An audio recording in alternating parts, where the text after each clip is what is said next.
السلام علیکم مرګرو نوید دانش ما د مولانا حلیم سید هاشمی صاحب یو بل خیسته بیان مې د تراوړی دی. مولانا صاحب فرمای چې حاکم کسان دي درې چې جنت ته بنه داخليږي. نو دغه بیان د مولانا صاحب د خلینو مخکې نور په خپل واوري او د مرګرو سره شیر کړئ. حدیث مبارک کی راځي نبی علیہ الصلوۃ والسلام فرمایي وای جنت ته بدری تنه داخل نشي، جنت ته بدری تنه داخل نشي. یو دوکباز انسان، پراړی انسان، دوکباز انسان د هر سړي سره دوکه کړي او پراټ کړي دی. د چا سره چې بیا کین نو دی و مې رساو و دې نه رساو ځان دی اور د جهنم ویخته ورساو. دغه په خپل زړه کې دا وای کنه وای لکه پلان کې مې اور رساو، دا مو وای چې پلان کې مې ورساو، دا وای ځان مې اور د جهنم ته ورساو. دوکباز سره حدیث مبارک کې راځي نبی اسلام فرمایي دی به چرته جنت ته داخل نشي، به جنت بوی هم محسوس نه کی. دوکباز سړی، پراډی سړی. دویم نبی علیہ الصلوۃ والسلام فرمایي بخیل سړی، بخیل دی به جنت ته داخل نشي. ما ورته وسوي کنه د جهنم د ونی سانګی نیولې دي، د جهنم چې کم درخته د کمونه د داغي سانګی نیولې دي، دی به جهنم ته ځي، جنت ته نشي تللی. بخیل سړی. او دریم نبی علیہ الصلوۃ والسلام فرمایي ترمذی شریف حدیث مبارک ته وای چې صدقه وکړه او پاغه پسې ورستو زباد نه کوي. صدقه وکړه، خیرات وکړه او پاغه پسې بیا څه کوي؟ زباد نه کوي. مړ دا غریب نه دا مشوي دی، ما ورته د کاروي مال رانغه دله به نور څه شی ورکم، دې به زما نور شی پسترګو ویني. نو دا سړی بده باندې جنت حرام دی، حرام.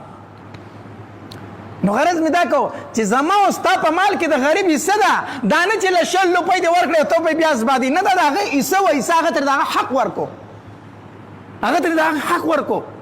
په جماعت کې د پیسې ولګولې څه احسان دی نه دی کړی، دا د الله کور دی، دې په تا باندې حق دی، حق دې ستا په مال کې حصه ده.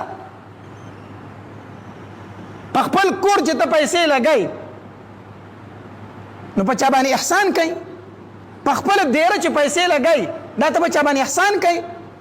نو تعالی چې دا مال چا درکړی دی داغه په کور چې دا پیسې لګئ ته په احسان کوي. دې مثال به درته زه دا پیش کړم، ما درله 10 لک روپۍ درکړي او دا مې درته ووي چې هلکه 15 لکه په خپل ځان له ولګوه، دا 15 لکه زما په کور ولګوه، زما در باندې احسان دی که ستا را باندې احسان دی؟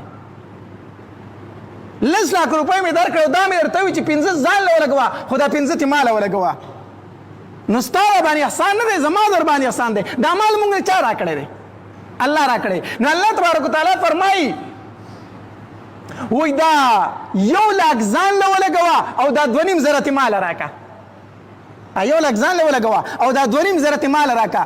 نو دې چې دا 2.5 زره روپۍ خیراتي ورکوي کنه نو داسې چې دې احسان کوي، یعنې که احسان نه کوي پتا الله احسان کړی چې 1 لک روپۍ درکړي دي. نو دا زبادنه به نه کوي چې خیراتي مال دې ورکو، مدرسه کې دې ورکو، جماعت کې دې ورکو، غریب ته دې ورکو. نه نه دا وایا ما په مال کې چې کومه د الله حصه هغه ته ما ورکړه، هغه ته ما ورکړه. نو مقصد می دا دی چې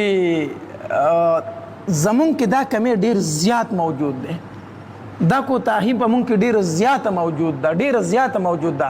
د خپل پټي د پار را سره یي، د گاډي د پار را سره یي، ټیک شو، د دیرې د پار را سره یي، خو که د جماعت او د مدرسې خبر راله کنه هلکه وایي د خپل وس مناسب صدقه ورکوي.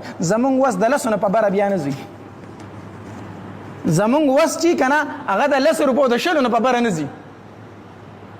هلکه یې به لکپتي او کروڑپتي او دی به بټوه کې ګوري به ګوري به ګوري به چې 10 روپۍ پکې کم ځای پرتې دي چې وایي کمه چې 10 پکې ونه مې وایي ماتې نشته دی، ماتې که 100 روپۍ پکې نوم دی وایي ماتې نشته دی، هلکه 100 تم دی ماتې نه وایي ماتې پکې نشته دی.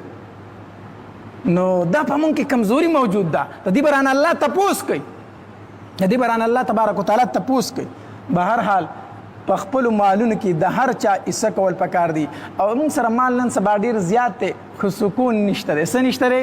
سکون نشته دی.